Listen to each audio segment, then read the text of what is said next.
हैं अपना खास सेगमेंट जहां पर हम नतीजों के बारे में आपकी बिल्कुल पक्की रणनीति बनाएंगे। बिल्कुल एक एक करके हर नतीजे पर व्यू देंगे। रिजल्ट एक्सपर्ट सेगमेंट में वसीम साहब का करेंगे फिर से स्वागत।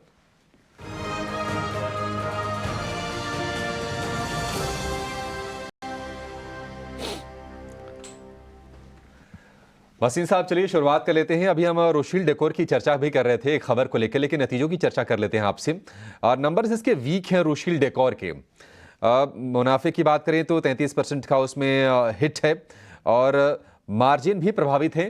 रोशील डेकोर आप इसको ट्रैक करते हैं वसीम साहब, कैसी लगती है कंपनी आपको ये? नहीं, ये बहुत छोटा स्मॉल कैप है, मिड कैप है, मैं उसको ट्रैक नहीं करता।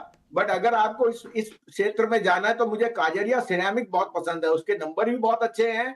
और अगर होम डेकोर और उस तरफ जाना है तो that becomes a better play.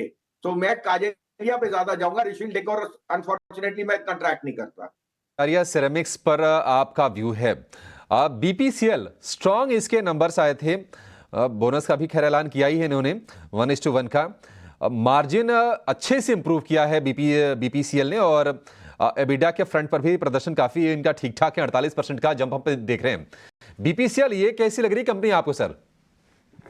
बिल्कुल, तीनों ओएमसी बहुत अच्छी है और पीएसयू बास्केट ही अच्छी लग रही है। तो मैंने आपको पहले भी कह दिया, Coal India, Vedanta, NALCO, BPCL, HP, IOC, इनमें शिफ्ट कीजिए। वॉलेटिलिटी है बट ये आपको अब कम बोनस भी मिल रहे हैं, साथ में डिविडेंड स्ट्रांग है और इनके जो मार्जिन है, I think those are showing very good strength. साथ में आप देख के चलिए, इनके प्रोडक्ट बेस्ड जो क्रॉस सेलिंग है वो बहुत अच्छा है, पर्टिकुलरली आईओसी। तो आईओसी की जो वीकनेस है मेरे ख्याल एक क्वार्टर के लिए थी, लेकिन अब मुझे लगता है इन्वेंट्रीज के होते हुए that will be an outperformer. So I would say buy on decline is the strategy in IOC, BPCL and HPCL. ठीक है, गिरावट पर खरीदारी की रणनीति है आपके लिए इन तीनों के तीनों शेयरों में और बीपीसीएल में भी आपको ये रणनीति मिल रही है। सूर्योदय स्मॉल फाइनेंस बैंक हर पैरामीटर पर इसके नतीजे अच्छे आए थे। एसेट क्वालिटी इंप्रूव हुई है, यानी कि एनपीए घटा है। और अगर आप प्रॉफिट देख लीजिए, पीपीओपी देख लीजिए, प्री प्रोविजनिंग ऑपरेटिंग प्रॉफिट या फिर एनआईआई, वहां पर नंबर्स अच्छे दिख रहे हैं। इसको आप भसीन साहब उम्मीद करते हैं ट्रैक करते होंगे सूर्योदय स्मॉल फाइनेंस बैंक को?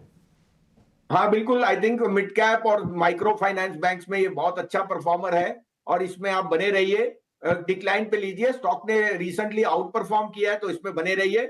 यहाँ मैं ये भी कहूं कि एयू बैंक में जो मुझे अब जो प्रोसेस दिख रहा है ऑफ एक्सपेंशन, वो बहुत बढ़िया है। वो भी एक स्मॉल माइक्रो फाइनेंस है जो बैंक का लाइसेंस आ गया और एयू बैंक यहाँ से आउट परफॉर्म है। मुझे अभी भी एयू बैंक बहुत पसंद है। सूर्योदय में होल्ड की रेटिंग है, बाय ऑन डिक्लाइन। ठीक है, एयू स्मॉल फाइनेंस बैंक पसंद है वसीम साहब को, इसमें आपके लिए खरीदारी करने की सलाह है। फुटवेयर में रिलैक्सो फुटवेयर के नंबर आए थे, इनलाइन आए थे नंबर इसके। और रेवेन्यू में थोड़ा सा प्रेशर है, प्रॉफिट पर थोड़ा सा प्रेशर है। रिलैक्सो आपको वसीम साहब कैसी लग रही कंपनी और जिसके पास है वो क्या करे? और फुटवेयर में अगर लेना है तो आपको सही कंपनी क्या लग रही है? मेरे को पसंद है बाटा। बाटा के रिजल्ट्स एक क्वार्टर के लिए ऊपर नीचे हो सकते हैं, लेकिन जिस तरह से रूरल इनकम बढ़ रही है, कैंपस और रिलैक्सो से माइग्रेशन हो रही है बाटा के लिए। ब्लू चिप शेयर है, इसको आप ये 1300 रुपए में लीजिए। ये मेरे हिसाब से तो 2000 का भाव हो जाएगा एक साल में। जैसे जैसे रूरल इनकम बढ़ेगी, aspiration to buy better brands goes, Bata is a contract manufacturer. तो आई वुड से रिलैक्सो और कैंपस में बुक कीजिए एंड गेट इनटू बाटा। ठीक है, रिलैक्सो और कैंपस से स्विच करके आप बाटा में पोजीशन को शिफ्ट कर लीजिए, ये आपके लिए सलाह है। गोपाल स्नैक्स बहुत पुरानी कंपनी तो नहीं है लिस्टेड स्पेस में ये, लेकिन इसके नंबर आए हैं कमजोर। और रेवेन्यू में करीब करीब 7% के आसपास की बढ़ोतरी है, लेकिन प्रॉफिट प्रेशर में है और मार्जिन पर हमने एक बड़ा हिट देखा है। गोपाल स्नैक्स, वसीम साहब आपका व्यू? नहीं, मैं ज्यादा इसको ट्रैक नहीं करता, लेकिन मैं यही सजेशन दूंगा। हिंदुस्तान लीवर और आईटीसी आपको 2 साल का मौका दे रहे हैं। हिंदुस्तान लीवर 2200 से नीचे नहीं जाएगा इस साल क्या अगले साल तक। और आपको एक ब्लू चिप शेयर का मिल रहा है जो सब बिजनेसेस में है। आईटीसी का advent into other businesses is also very strong. और आपने देखे एग्री एरियाली, ये जो नमकीन, ये सब वैरायटी में वो बहुत बड़े प्लेयर्स हैं। तो मुझे लगता है लार्ज कैप में ITC and Lever are giving you a better opportunity. आप इसमें से निकलिए और बड़े ब्लू चिप में लीजिए। ठीक है वसीम साहब, 2-3 शेयर और हैं, फटाफट उस पर आपसे व्यू लेंगे। एमजीएल के बारे में जरा व्यू दीजिए। इसके अगर हम नंबर्स की बात करें, रेवेन्यू फ्लैट है, एबिडा पर प्रेशर है, वॉल्यूम हालांकि 3% बढ़ी है। एमजीएल नहीं, बिल्कुल ये स्टॉक तो आउट परफॉर्म है, 950 हजार से 1500 हो गया था।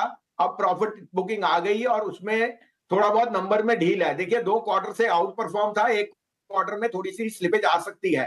That is more to do with input cost और जो गैस की पाइपलाइन में गैस के प्राइसेस बढ़े हैं। But I think this is a very good conduit के जैसे आपकी सीएनजी, पीएनजी बढ़ रही है, ये डिक्लाइन पे लेने वाला शेयर है। आपको कहीं भी 1250 पौने 1300 मिले तो आप सिप कीजिए, नहीं तो थोड़ा लेके, क्योंकि ये लॉन्गर टर्म में बहुत अच्छी प्लेस है। IGL, Gujarat gas and Mahanagar are very good long term place on the underlying business. एक शेयर और बस इनसा बता दीजिए आप, एक क्या दो बता दिए, नाम एक साथ में ले लेता हूं।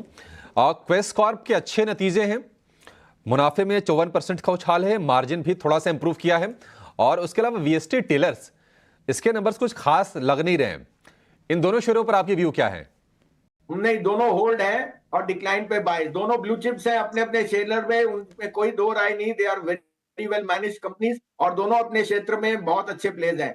कोई भी डिक्लाइन मिले तो लीजिए और अक्यूमुलेट कीजिए। ठीक है वसीम साहब, बहुत शुक्रिया आपका समय देने के लिए, और अपने शेयर बताने के साथ साथ नतीजों वाले जितने भी शेयर हैं उस पर अपने बिल्कुल सटीक व्यू देने के लिए, बिल्कुल बिना किसी लाग लपेट की जो आपके मन में है उसको सामने रखने के लिए। कुछ और स्टॉक्स पर व्यू लेते हैं। कल हमने देखा था कि 6-6.5% टूट गया एल का शेयर नतीजों के बाद। नतीजे ठीक ठाक थे, लेकिन चूंकि मार्जिन गाइडेंस घटाया था उसके चलते प्रेशर बना था। एल पर एक व्यू चाहेंगे आपसे अक्षय। एल इस गिरावट के बाद क्या फर्दर आप इसमें डाउनसाइड देख रहे हैं? सपोर्ट इसका कहां पर है और करें क्या शेयर में अब? जी अभिषेक जी, एलएनटी का रिजल्ट ठीक ठाक था, पर इनिशियल जो प्राइस रिएक्शन बना काफी नेगेटिव था।